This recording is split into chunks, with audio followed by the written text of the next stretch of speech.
So, in this session we will be discussing about the mechanical design. Mostly it is associated to process equipments what we use in chemical plants, and these equipments just like distillation column, reactor, pressure vessels, the storage vessels, and different mass exchangers, heat exchangers, everything you see it operates with an internal pressure, right, and there are certain specific parts like support or the cover or the nozzles, etc. And these geometric dimensions of those equipments we are going to fix through using the basic fundamental formalisms for the strength of material. So, to begin with, first let us understand the difference between, so our topic here is mechanical design.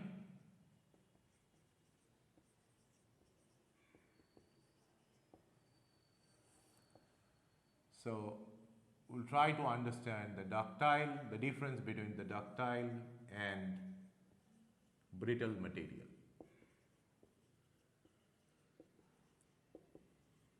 Right. It is closely associated, this difference is closely associated to stress strain curve, but we can differentiate these two if the maximum elongation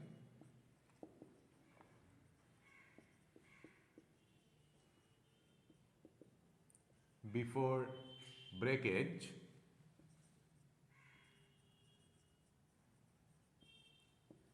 in a standard tensile test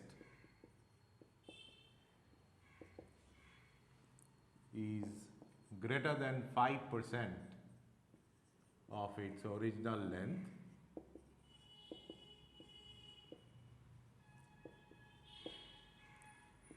it is a ductile material.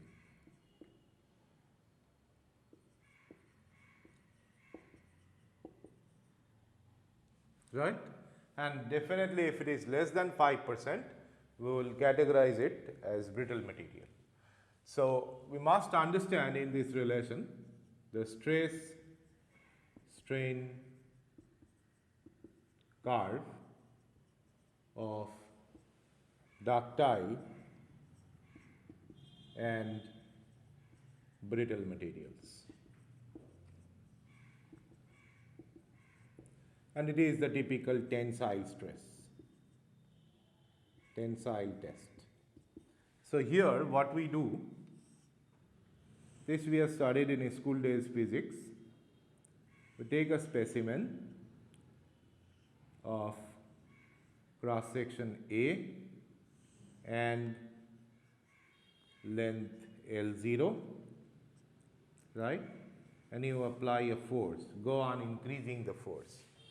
So, the stress will be force divided by A, and because of this there will be an elongation of that material. So, strain is L minus L0 divided by L0. So, this is the stress, and here we have the strain. Now, stress strain curve for ductile material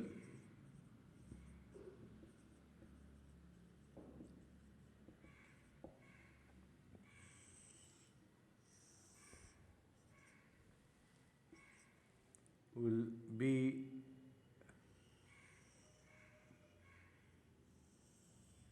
like this. Okay.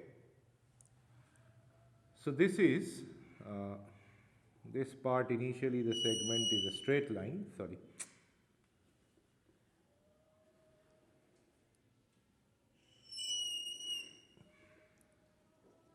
This is A, this is B, this is C, D and E. A is the proportional limit.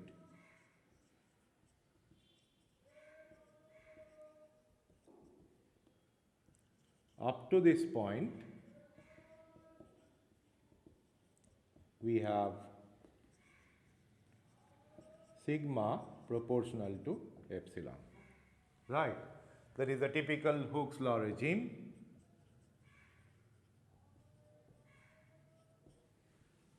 Up to which we have the proportional conditionality between this epsilon and sigma. The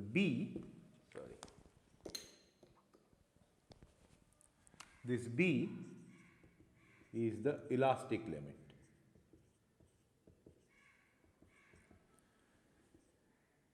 Up to this point, there will be no permanent deformation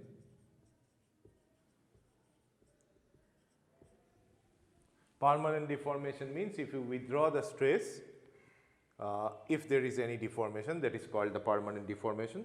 So, up to this point, if you withdraw the stress, the material will regain its original shape. That means the strain will be reducing to 0, right. So, that is the elastic limit. C, yield point. At this point, excessive plastic deformation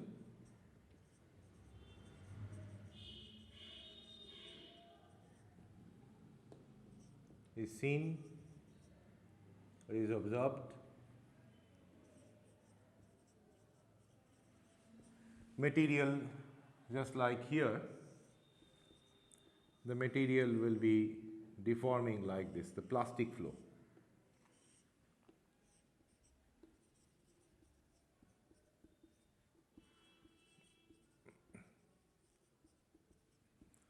So, definitely we can say that all ductile material loses its engineering utility at this yield point. So, this point D is the point of ultimate strength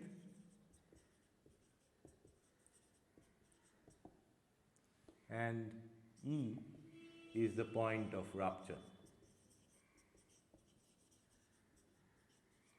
Right. But for ductile material, these 2 points are not important for design, as we are considering this yield point is the failure point for that ductile material. Whereas in brittle material, what will happen? In brittle material, all these C, D, E will collapse into a single point.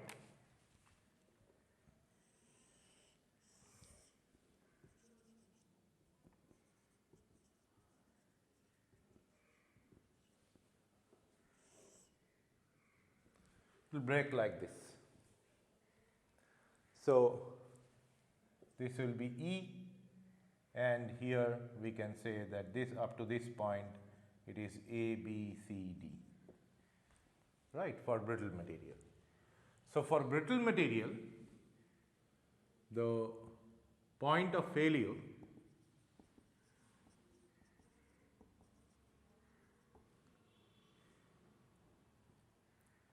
which is yield point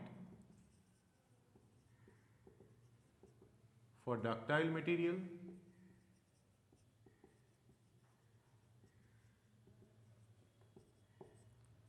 point of ultimate strength,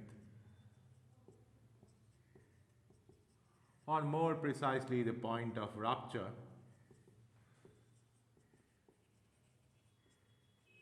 for brittle material. That is the point of failure.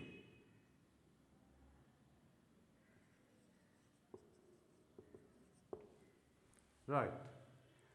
Now, whenever we are fabricating a machine element or a piece or anything with these ductile or brittle material, there must be some ultimate point, which is the point of failure, right. That is alternatively, this is not same as it is ultimate strength, but what we have referred here is the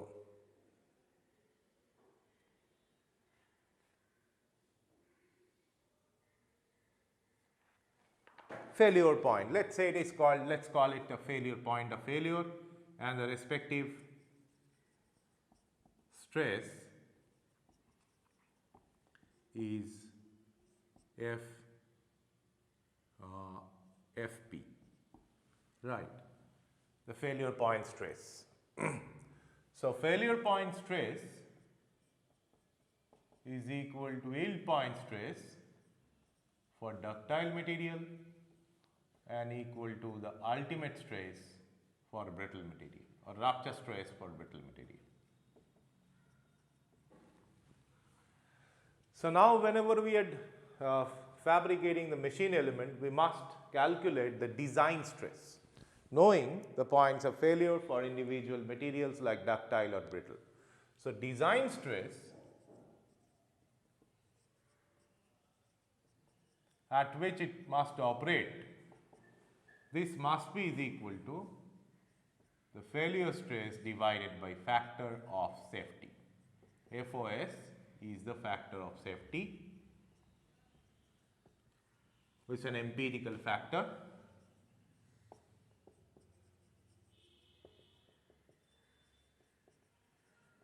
Such that for ductile material, it will be always somewhere here or here, and for brittle material, it will be somewhere here, right. So, that is the design stress point. So, once we have fixed the design stress for a material, now we have to go for fixing its dimension, right. Like the typical example is calculating the thickness for a pressure vessel. So, our next question is how to calculate the thickness of a pressure vessel. But before that, we must understand that there are two types of pressure vessel. For light duty, which are called the thin pressure vessel, the pressure is low to moderate, whereas for heavy pressure duty like high pressure reactor or this pump casing, right, the typical this plunger pump or reciprocating pump casing. So, we have to go for the considering the thick pressure vessel concept. So, how to differentiate that? So, we have to invoke this biaxial stress analysis for thin pressure vessel thickness calculation.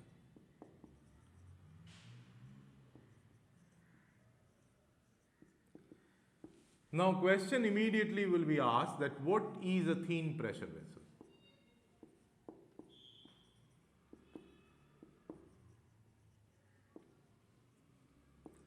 See, if the thickness to the internal diameter of that pressure vessel is less than 1 by 10, we may refer it as thin pressure vessel.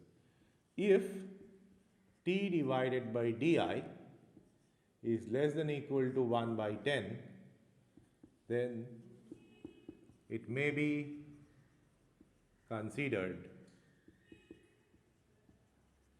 as a thin pressure vessel. So, we need, obviously we have to understand that we need higher thickness to retain high internal pressure. So, if it is a high pressure vessel, so it must be thicker one. So, there the T by Di may be greater than 1 by 10. So, we will primarily, most of the process devices are thin pressure vessels. So, T by Di it is less than 1 by 10, and we have to cross check that. So, here what is the biaxial stress theory equations what we have to use in order to calculate this thin pressure vessel. Let us consider a pressure vessel where there is no joint, it is made by casting, single casting, right. So, if I think of a slice on the surface like this,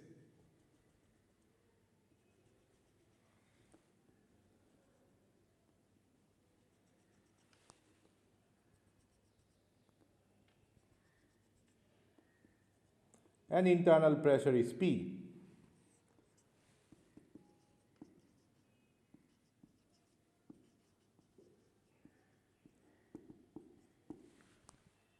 Right, and its thickness is T. So we can actually visualize the stresses acting on this strip as a free body. It's like this, you see.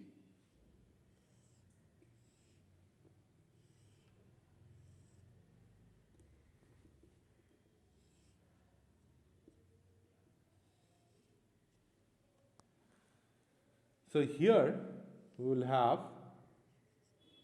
the axial stress or longitudinal stress sigma 1, where the respective radius of curvature, or sorry, here,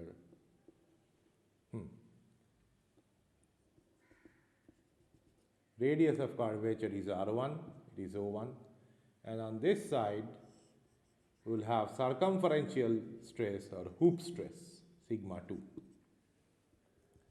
where the radius of curvature is R2. Right. So sigma 1 is axial or longitudinal stress, whereas sigma 2 is the circumferential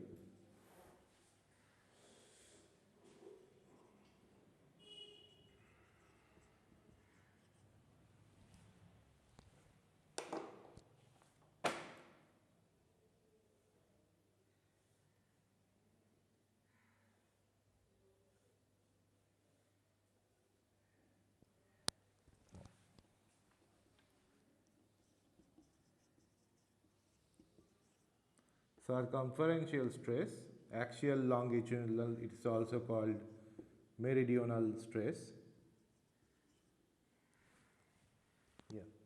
Meridional stress, and circumferential stress or hoop stress.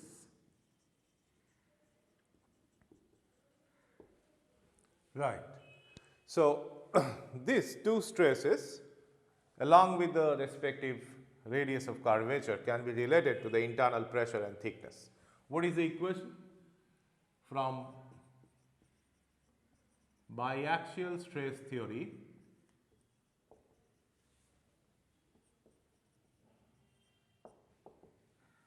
we have sigma 1 by R1 plus sigma 2 by R2 is equal to P divided by T, where T is the vessel thickness. So this is the most important equation we have to note, and from there we can actually calculate and modify what will be the thickness equation for cylindrical or spherical pressure vessels. Let's think of first the spherical pressure vessel.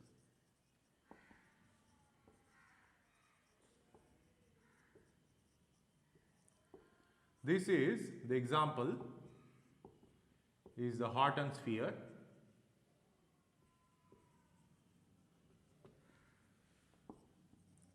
Used for bulk storage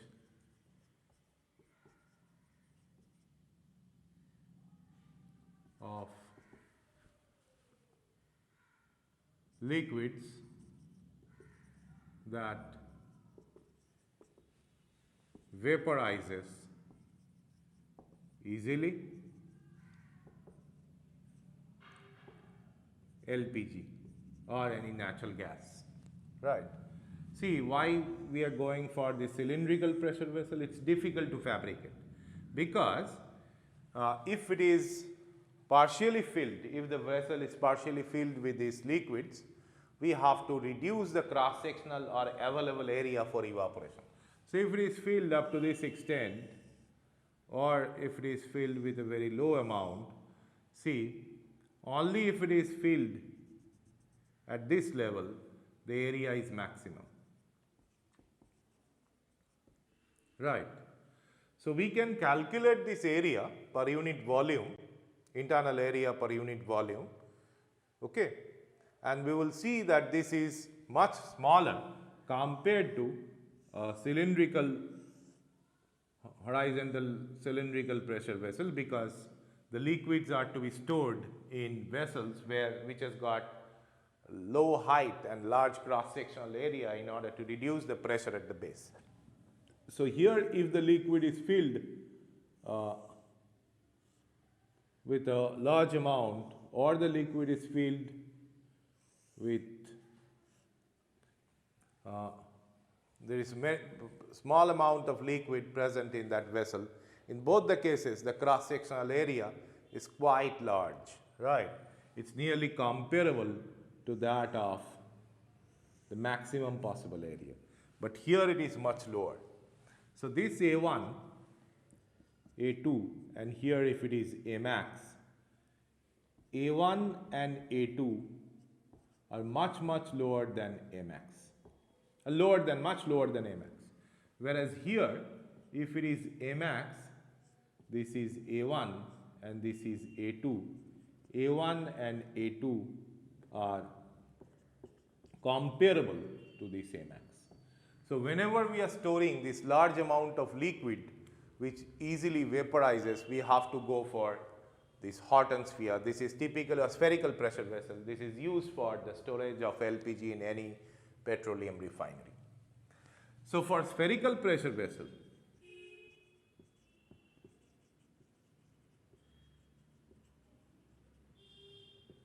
the sigma 1 is equal to sigma 2 as R1 is equal to R2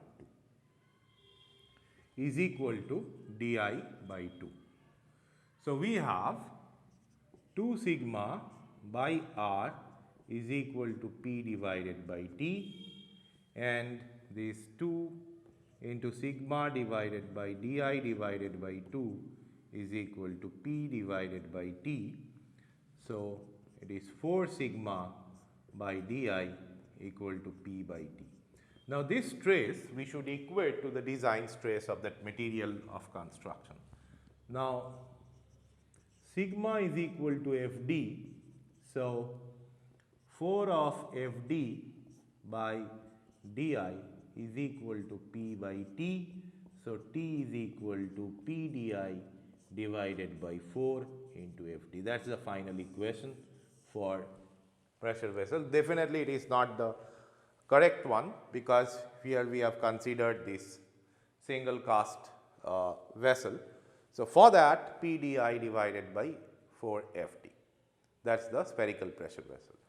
So this we can modification for different joints, like welding. Different metal sheets are welded or rolled, right, and then welded for specifically for cylindrical, right, and welding joint, rivet joint, etc. So mostly we prefer welding.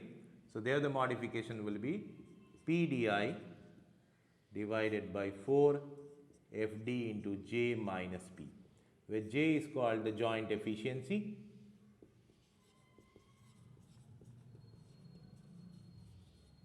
and for welding joints commonly we consider J equal to 0.85. Right, that is for the spherical pressure vessel. Whereas for cylindrical pressure vessel, what will happen? Let us see.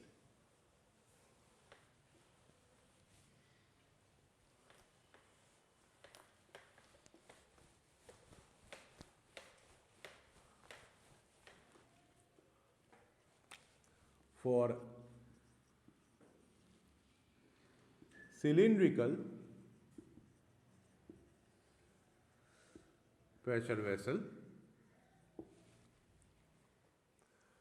cylindrical pressure vessel, you see this, if I consider this cylindrical strip,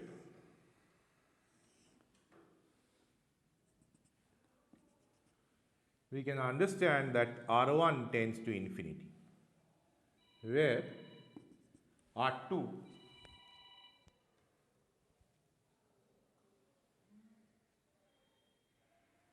R2 is equal to di by 2. So, if we use this equation, R1 tends to infinity, so sigma 2 by R2 is equal to P by T. So, this sigma 2 by di by 2 equal to P by T, and we have got sigma is equal to P di 2 P di by T, the sigma 2. However, we must be able to calculate this sigma 1, right, because we have to note that we have to calculate, or we have to evaluate sigma 1 as max of sigma 1 or sigma 2, and sigma 2 should be the design stress. So, if sigma 1 is higher than sigma 2, and if we fix this sigma 2 is equal to the design stress, and therefrom we calculate thickness, we will be leading to a wrong design, right. So, how to calculate sigma 1, the meridional stress? So, we take a section of that vessel like this. Let us say this is the section, and over the thickness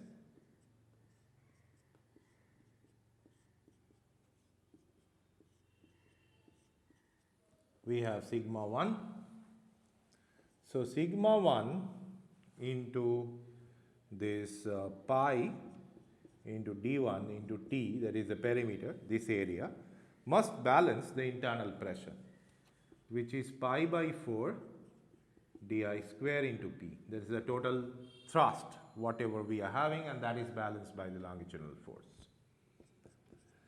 So, sigma 1 is equal to di into p divided by t, and that is lower than sigma 2.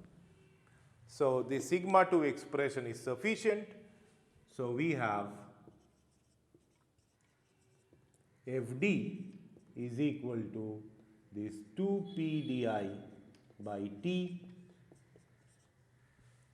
Yeah, this is not 2, this is 2 here, and this is 4 here, right, that was wrong. So, 2p di by 2t, so t is equal to p di by 2 Fd. So, you see, for the same pressure in a single cast vessel, T spherical, the requirement of the thickness is simply half of the T cylindrical. So, spherical pressure vessels are much stronger than the cylindrical pressure vessel, but we don't generally avoid the cylindrical pressure vessel because it is difficult to fabricate. However, for large storage, we use this cylindrical, the spherical one. Now, for joint modifications, for joints,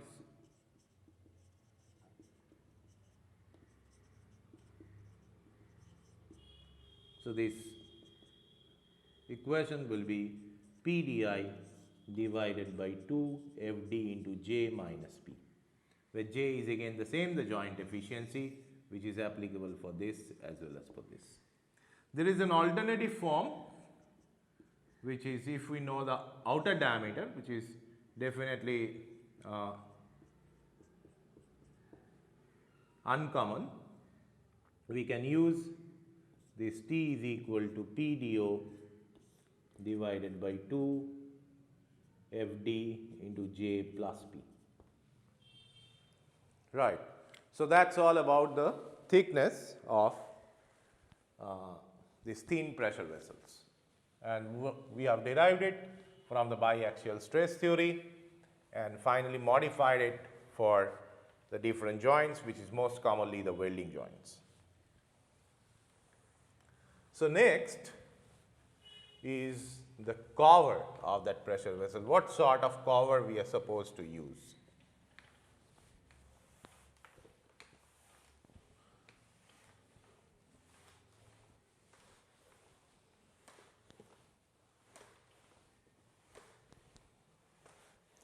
There are different types of covers available. Some are easy to fabricate, however, they are in terms of strength they are weak, whereas some are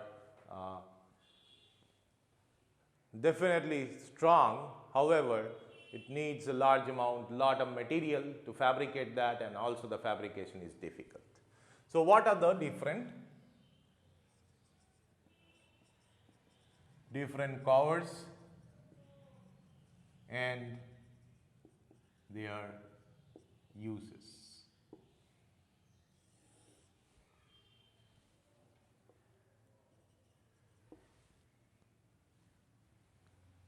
So, first is flat head. It is typically a flat circular disc,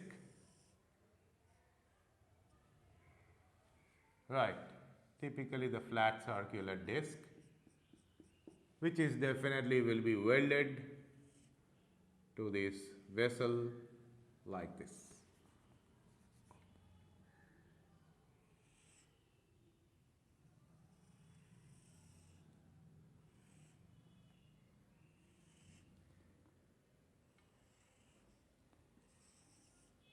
This is the cylindrical vessel and we weld it here over the entire ream, right. It is a continuous one because it is a ream, and over that we weld this.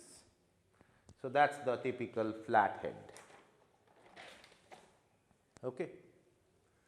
Little bit we can increase the strength. This is the weakest in terms of strength.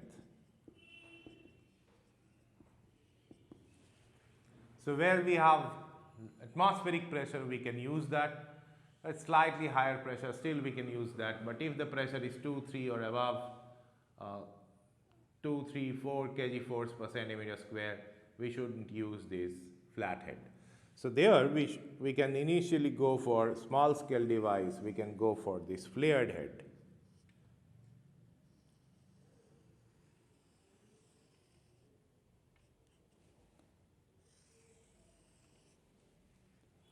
This type of cover probably you have seen in autoclave, used for sterilization of different biological samples in our lab scale. Flared head, less weaker than flat, right. But if the pressure is 7-8 atmosphere, and that is the typical common head what we use in process industry, that is toric spherical head.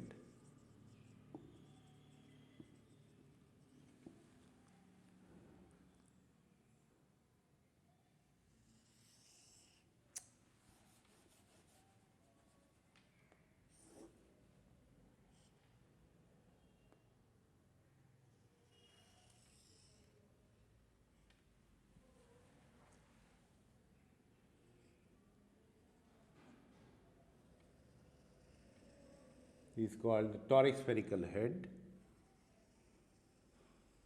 most commonly used head for different process devices in chemical process industry, right. Here we have two different characteristic radii. One is the knuckle radius and another is the crown radius, right. Rn is the knuckle radius and Rc the crown radius. Definitely Rc is much larger than Rn. And the individual value depends. There are different equations how to calculate the thickness. We are not going to remember this, but you must understand, and these are this type of question that calculate the knuckle radius of a toric spherical head of this internal diameter and this pressure. Definitely we will not face this type of question because the respective equations is simply not directly derivable. It has got lot of assumptions and all. So from there definitely it is, and it is not a standard one. So that's why this RC, RN expressions, this the thickness calculation in terms of RC and RN, their standard ratios and all will not be asked. So these toric spherical head are recommended for internal pressure less than 15 kg force per centimeter square, that is 15 atmosphere. Right. So if your pressure further increases, if it is more than 15 kg force, we can go for elliptical head.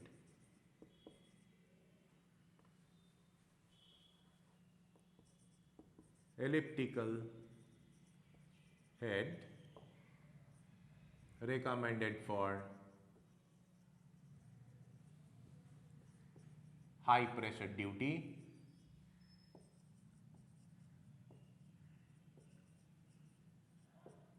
greater than this 15 kg force per centimeter square.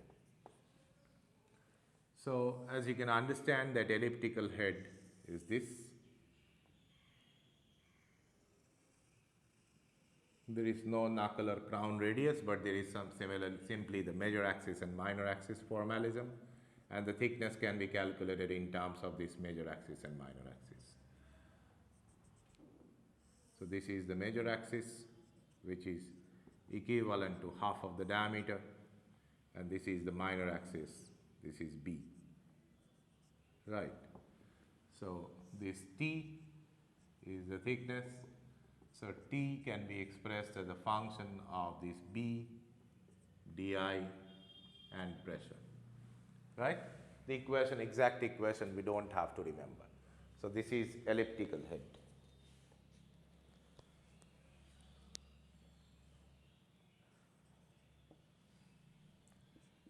Next, the strongest head, that is hemispherical.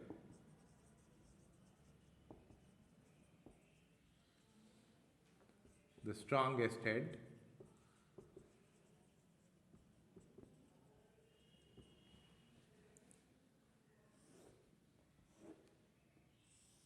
but it requires a huge amount of material.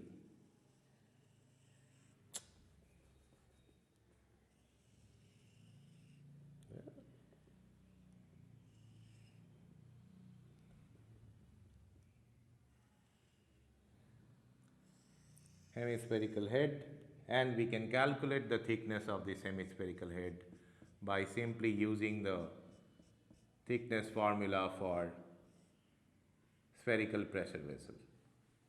So here the thickness T, and this is internal diameter by 2. So thickness can be calculated as PDI divided by 4 into FT.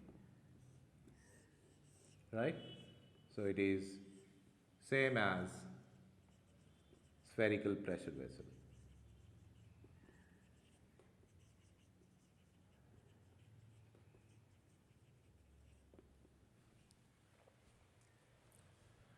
Next, this head is not important in terms of stress, but important for the drainage, easy drainage.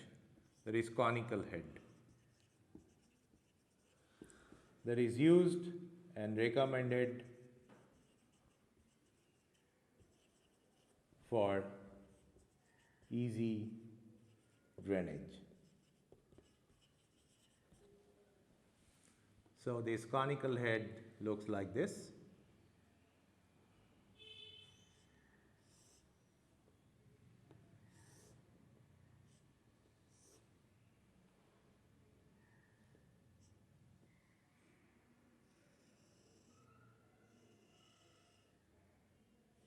Here we have to drill the hole and actually attach these pipes.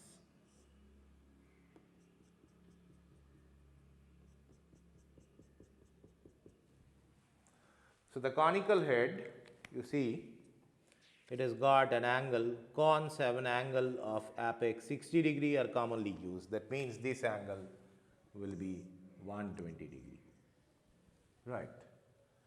So they are commonly used for this easy drainage at the bottom of that vessel like evaporator or distillation column, etc.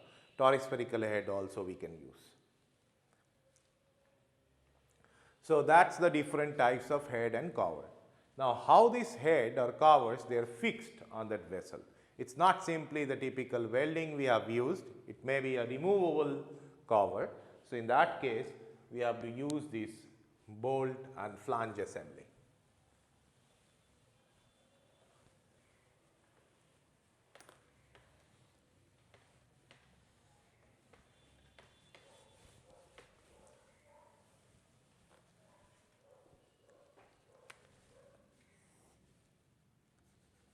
Fixing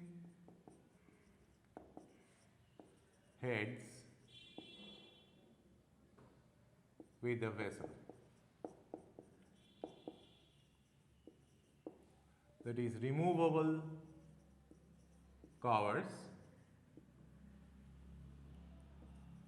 So we use flange and bolt, right. So for a flat cover or for any sort of cover, cover is not important here. What will be the modification of this base cylinder? So we have to attach flange.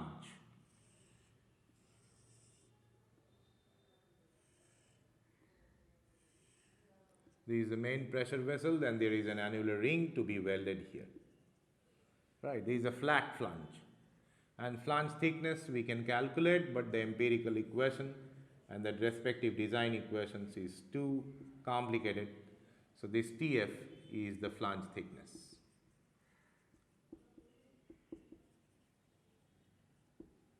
Right. Here we have to drill hole for the bolts.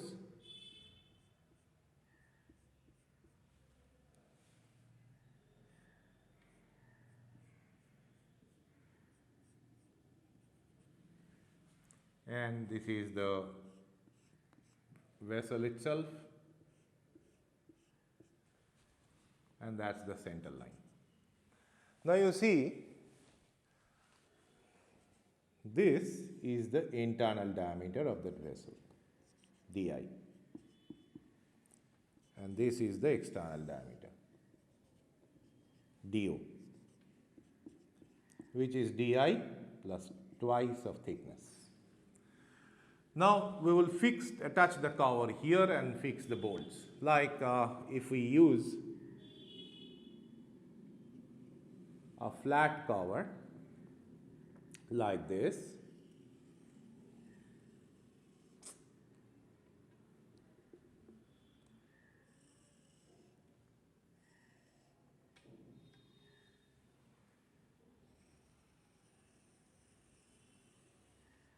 and here we will fix the bolts. So here there will be nut,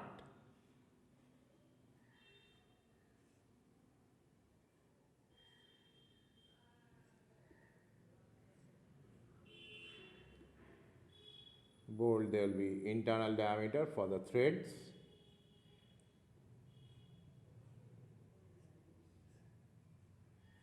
right. So that's the typical bolt joint. Here on this side it will be the same. However, there will be gap, and in order to make the gap leak proof, we have to use gaskets. Right. We have to use this gasket. Gasket, it looks like this, a ring.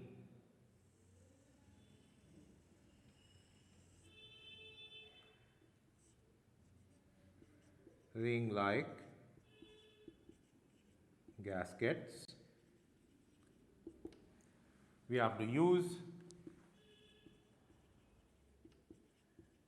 to make the joints leak proof. So for low pressure, you see, for low pressure, and there is a standard for this low pressure. Let me, yeah, for pressure less than 20 kg force per centimeter square and low temperature, I think it is 250, yeah, it is 250 degree. We can use these rubber gaskets, polymeric gaskets or asbestos gaskets, right. So, low pressure, low temperature service, rubber, fiber or this asbestos sheet, asbestos gasket, right. Now, low pressure, low temperature. Materials are commonly used. Or okay, for low pressure has got this, not this specification, but this is the next, the whatever example I have cited, this is a moderate pressure, low pressure and low temperature. The atmospheric pressure may be.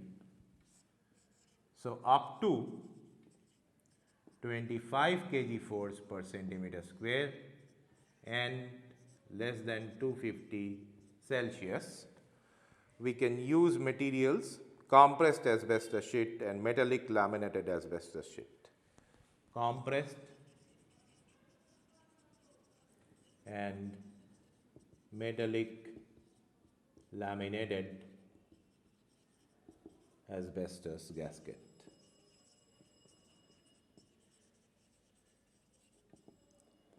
For high pressure and temperature, it is simply the metal gasket made of copper, aluminium, etc. These type of materials or metals are used for these gaskets. Now, gaskets, they have got an internal diameter, that is GI, and this is the external dia of the gasket. This is G, and actually at this arithmetic mean of these two, the gasket actually take up the load, right. So, this respective diameter between the two load points or between the peripheral load points, diametrically opposite load points, this is the mean gasket diameter. So, mean gasket diameter G is simply the arithmetic mean of internal and external diameter, and geometric width of the gasket B naught equal to GO minus GI by 2, right. So, this is here, this much is the geometric width B0, right, when the gasket is undeformed. However, the effective gasket width will change or may change under this different situation. We will consider that the effective gasket width is different from that geometric, actually the geometric undeformed gasket width. So, effective gasket width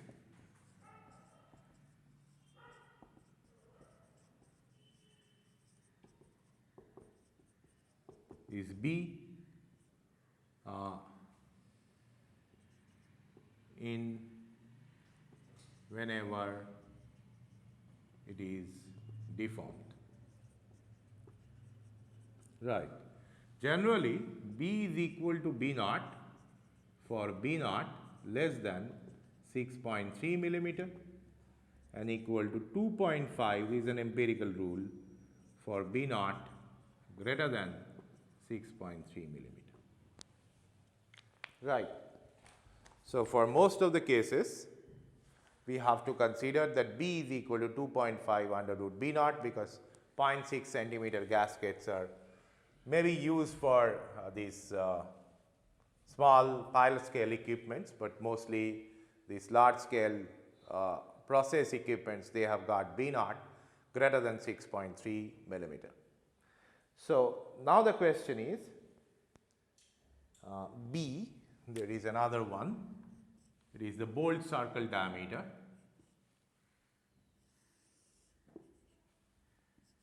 This is B and end to end diameter is A. So, that I am not drawing, right. So, we have to focus on this bolt design.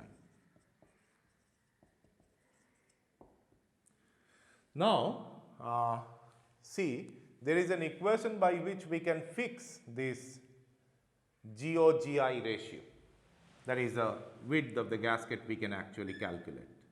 So, GO by GI we can calculate it as under root of YA minus P into M divided by YA minus P into M minus 1, where P is the internal pressure,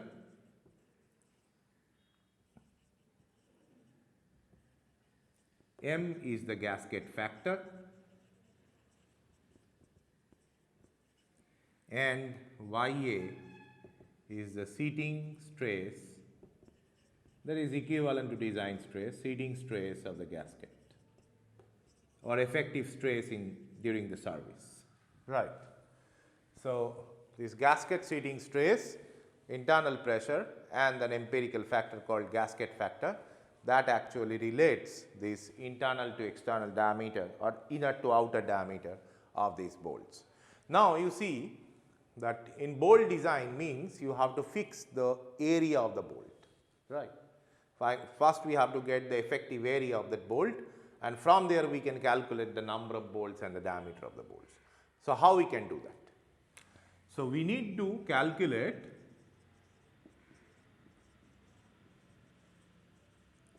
the stress on bolts during atmospheric condition and also during operating condition.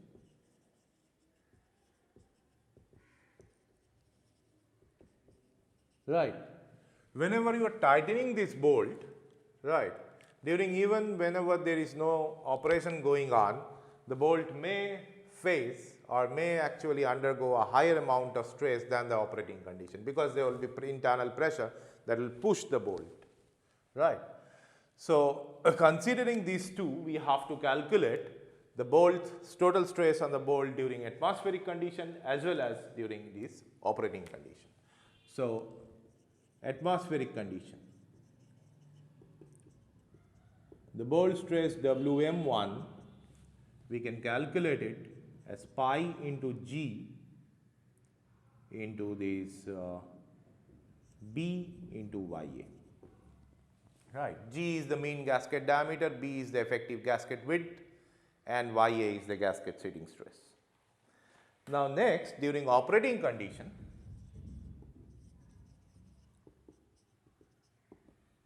Wm2 is pi into G into B into 2 into Ya into M. M is the gasket factor, plus pi by 4 into G square into P, that is the force due to internal pressure. Now, this maximum of Wm1 and Wm2 we will consider as the total bolt load, bolt stress. So, bolt stress this actually is different, sorry. Evidently, this Wm1 is lower than Wm2, but why we are calculating it? Because this design stress of the bolt, right, the design stress, permissible tensile stress in the bolt under atmospheric condition and operating condition may be different, because the temperature, pressure, etc. will change. Now, let Fa and Fb are permissible tensile stress, that is the design stress on the bolt material.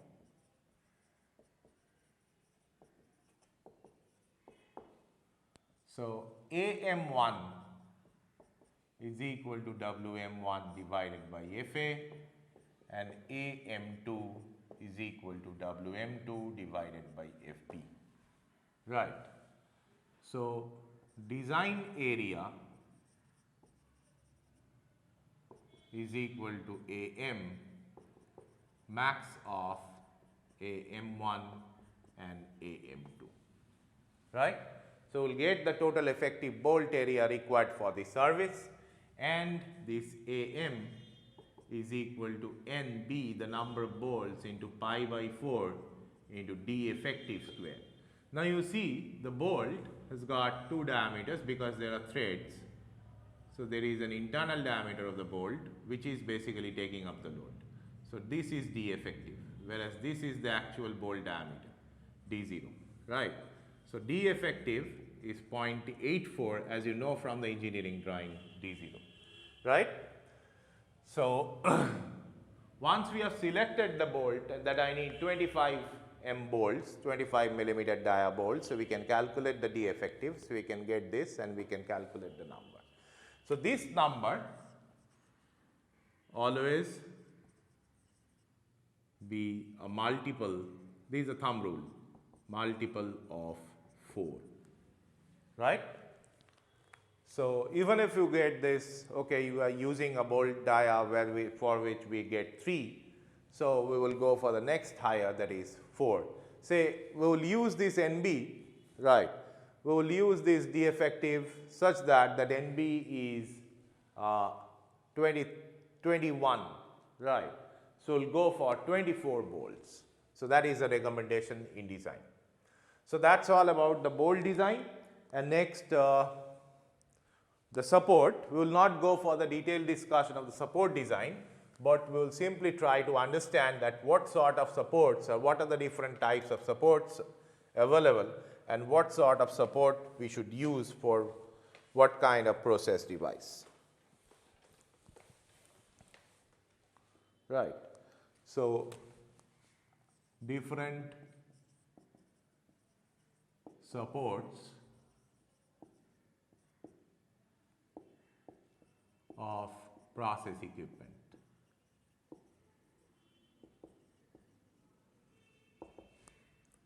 So, there are 3. First, it is the saddle support.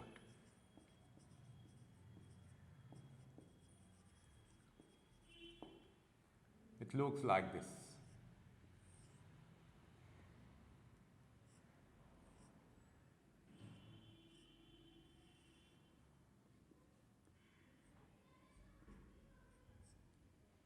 And it is mounted on a base.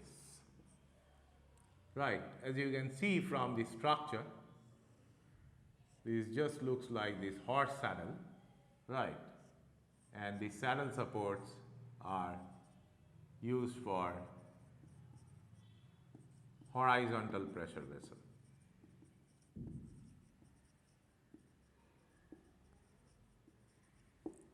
Right, see, for a horizontal pressure vessel, mostly the storage tank, we use this sort of saddle support here and here.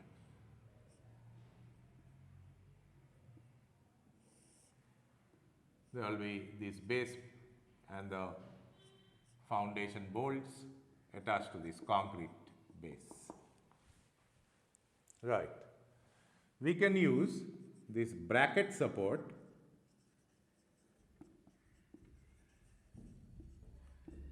for short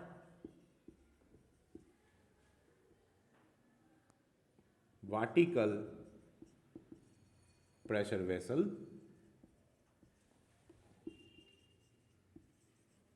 with large diameter like Calandria type evaporator.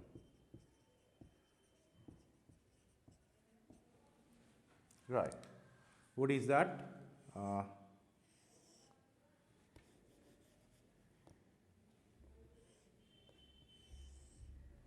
a large diameter, and so we fix these brackets.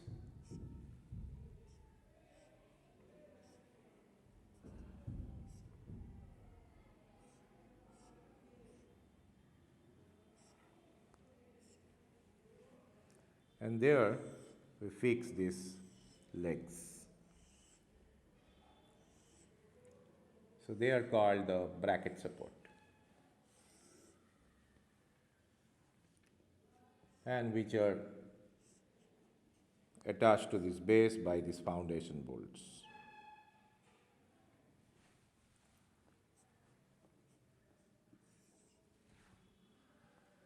So these are the brackets and support legs, and overall this is the bracket support. And the last kind is called the Scart support.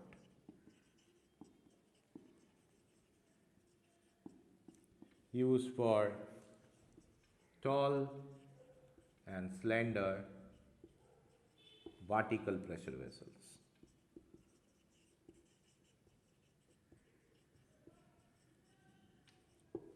Example is distillation column, absorption column, etc. So what is that Scart support? How it looks like? Scart support looks like this. Say this is your vessel, bottom of that.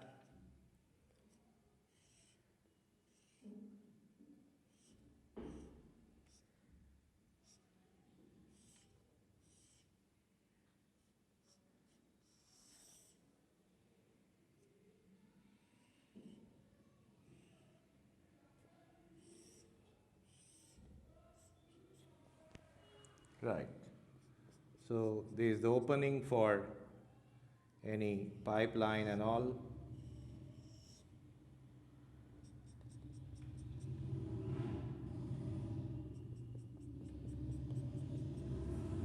And in 3D it looks like this.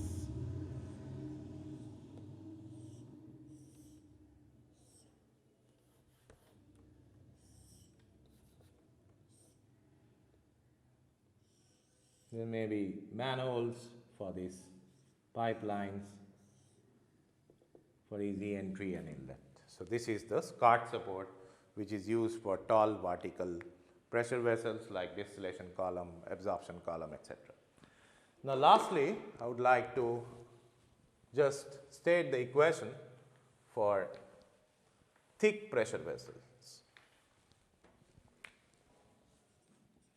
So thick pressure vessel design calculation or thickness calculation.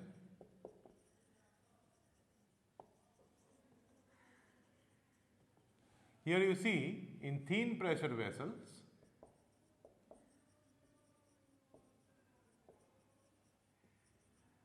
F1 and F2 do not vary over the thickness, over the wall thickness. However, in thick pressure vessels, where this T divided by Di is obviously greater than 1 by 10, right, we have radial stress is outward, meridional stress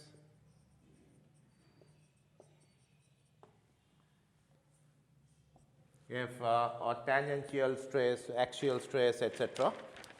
We can write it as Fp, and this is not Fp, Fp, which is basically the hoop stress. This, let's call it this circumferential circumferential or hoop stress, and axial stress, which is the meridional stress, that is Fa. Right. So,